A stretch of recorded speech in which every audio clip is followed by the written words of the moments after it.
First question comes from Shruti Iyer, and she is finding a contradiction between two oft quoted statements. The first one is by Rumi. Yesterday I was clever, so I wanted to change the world. Today I am wise, so I want to change myself. And the second one is from Steve Jobs. Those who think they are crazy enough to change the world actually do it. Those who think they are crazy enough to change the world actually do it. She says, shouldn't one try to bring positive change in the world? Given how the society as a whole is deteriorating, shouldn't one try to change it? I feel people are sometimes just not brave enough to stand up for what is right.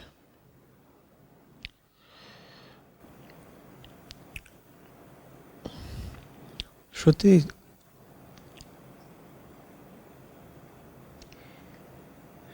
any real difference between any two things or any two people or any two statements in this world is only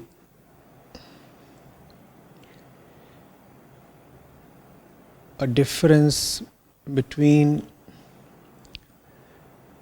the points they come from, the difference between their very origins. I know what I have said won't be making much sense till now, so let's pay attention. You see, you may try to change the world, right? But where are you coming from? What is the center of your thought, motivation, operation? Why do you want to change the world? You might want to change the world just so that the world becomes more conducive or more suitable to the furtherance of your ego, to the furtherance of your evolutionary mechanism, your animal instincts. A seller of products definitely wants to change the world, but why?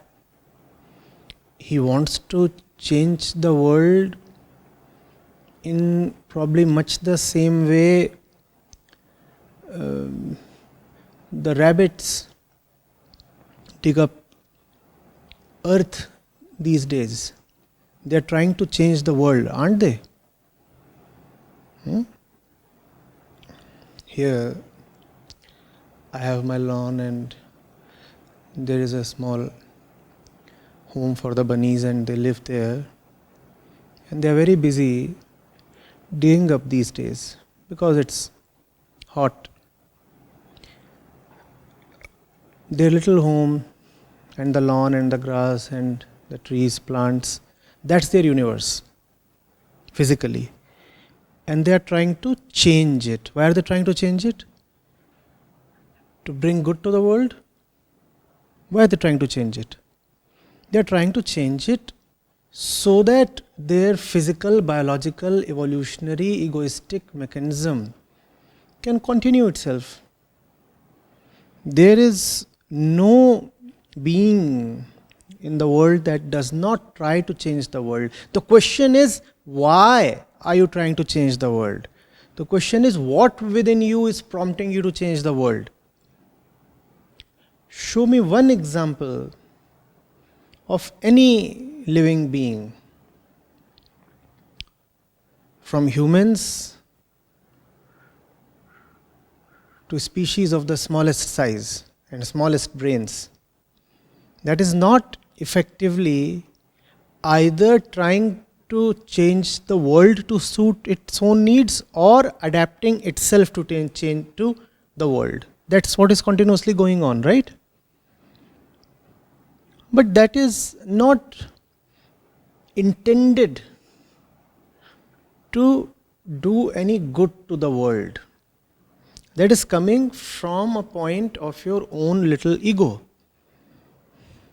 So, usually, when a normal human being, a businessman, a seller, feels pumped up and shoots such inspiring words, come on, be crazy enough to change the world, it's not as if he is trying to really uplift the world. It's just that he is trying to modify the world in a way that suits his own needs. For example, today the world is such that it does not know me, recognize me, and I want to see a changed world. What's my image of this changed world? World A, t is equal to 0. I'm an anonymous entity. Nobody knows me. And I want a different world. And I'm all fired up. What am I saying? Come on, let's change the world. Now, what's my vision of the changed world? The world is a better place, or am I better off in the changed world? What's my vision for the world? Obviously, I'll go around declaring that I'm the savior of the world. But what is it that I really want? I want a world in which I am better off. I want a world in which I am recognized, wealthier, successful, by my own definitions. So there's not much in that. There's not much in that. Therefore, before you compare somebody like Rumi with a corporate person like Steve Jobs, you have to be mindful of the dimension they are coming from. When Rumi talks, he is talking from, or at least attempting to talk from, a higher center, a higher point of consciousness. When others talk, they might be talking really big, but that all bigness is most probably coming from something very small. Are you getting it? So here is Rumi who is saying, yesterday I wanted to change the world. I wanted to change the world because I don't want to look at myself. Typical of the ego. It does not want to look at itself. And it doesn't want to look at itself. It lives in its own fancies and imaginations. Therefore, it's always at odds with the facts of the world. There's a conflict. The ego is always deluded about itself. That's what the ego is, right? A grand delusion. A myth. So the ego lives in imaginations about itself. Thus I am, this I am. Whereas the ego is not at all that way. The ego overestimates, underestimates, totally misses the point, sees things where they are not, does not see what is apparent.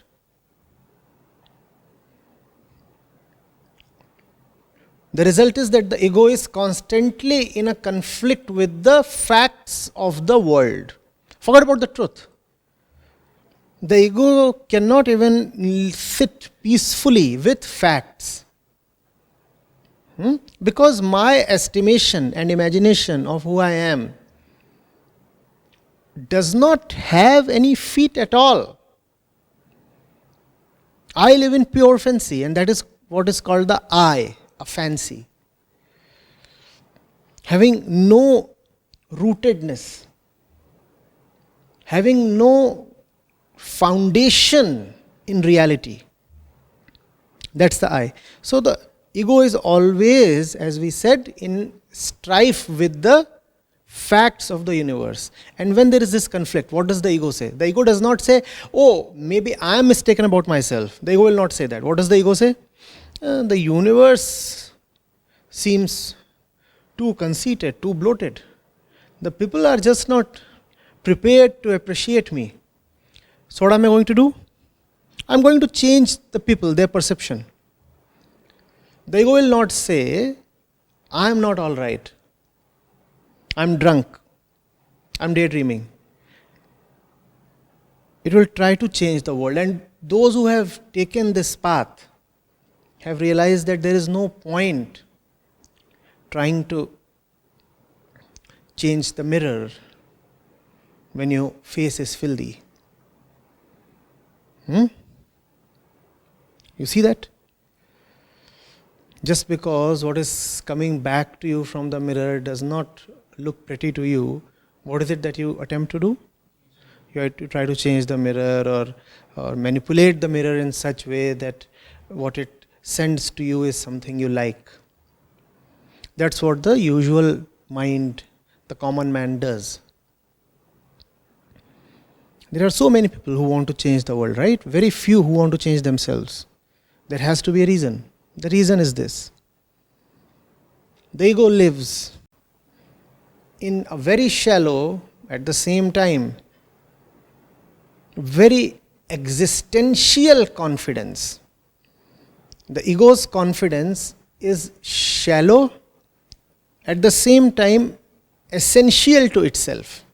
If the ego does not have that confidence, it will collapse. That will be a very great thing for you, the real you, but not for the ego, the false you.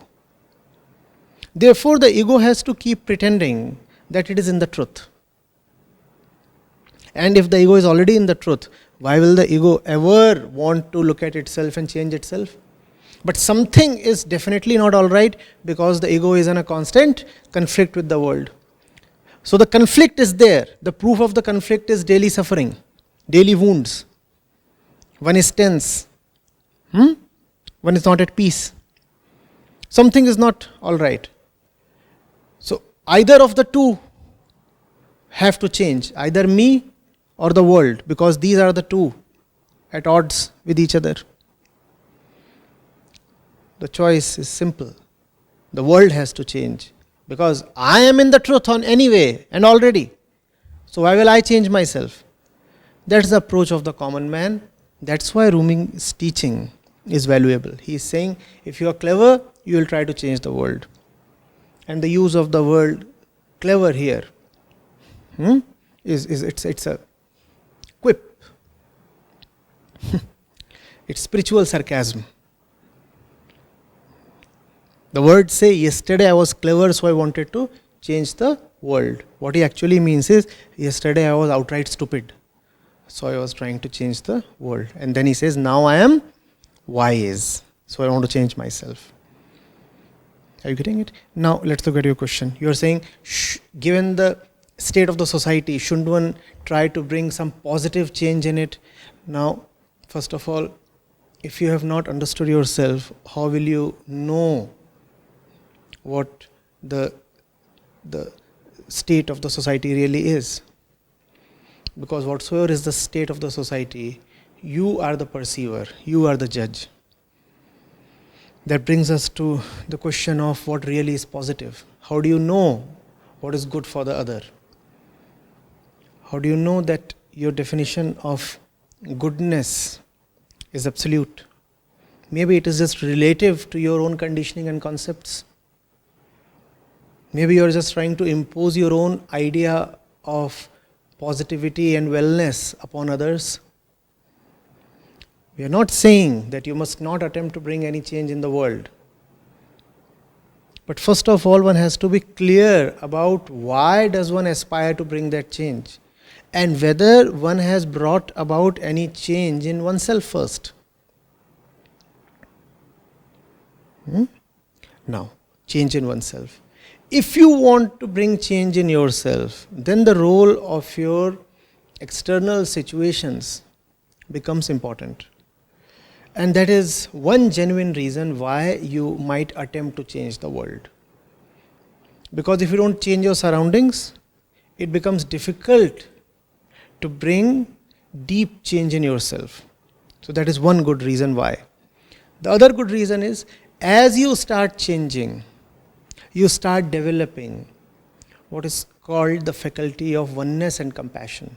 You realize that your wellness, your goodness cannot be separated from that of the other. Going a little further ahead, you realize that probably this feeling of otherness itself is a mirage. And then you have no option but to work for the good of the other as well, which is nothing but your own good, because really there is no other. Are you getting it? And these are two very, very different things. Working on the other to promote your own personal welfare is one thing, and working on the other from a point of compassion is a totally different thing, is it not? In both the cases, outwardly, it would appear that a fellow is just attempting to change or modify or correct the other. But internally, everything is different.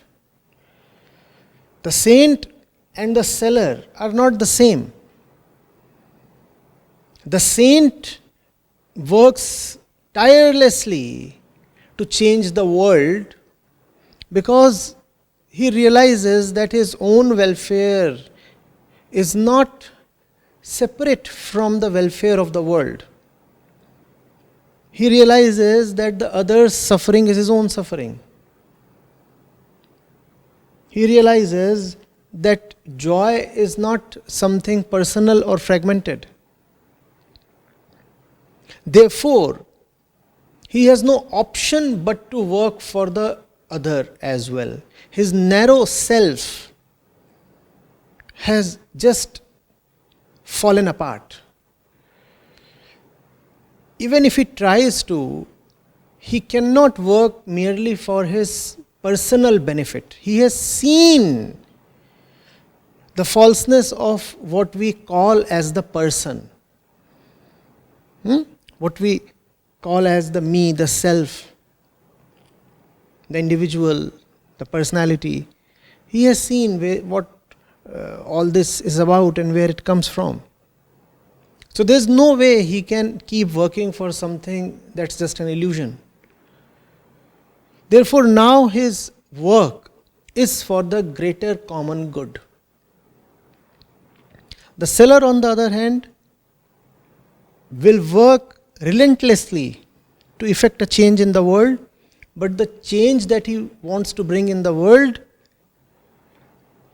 I would reckon, is mostly for his own benefit. Before you try to bring a so-called positive change in the world, ask yourself, do you know what is positive? How do you know? What do you mean by positive? What is negative? A decade back, this used to be my favorite question to college-going students. What is positive for you is not positive for him at all.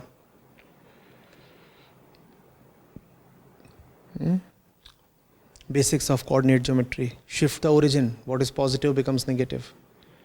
It all depends on your center. Where are you operating from? What's positive for the man is not positive for the woman. What is positive for the Indian is not positive for the Chinese. How do you know what is positive? And if your idea of positivity is just your own personal idea relative to your personal self, is it right to impose this idea or even carry this idea to the other? First of all, you have to figure out what is meant by the absolute and universal good.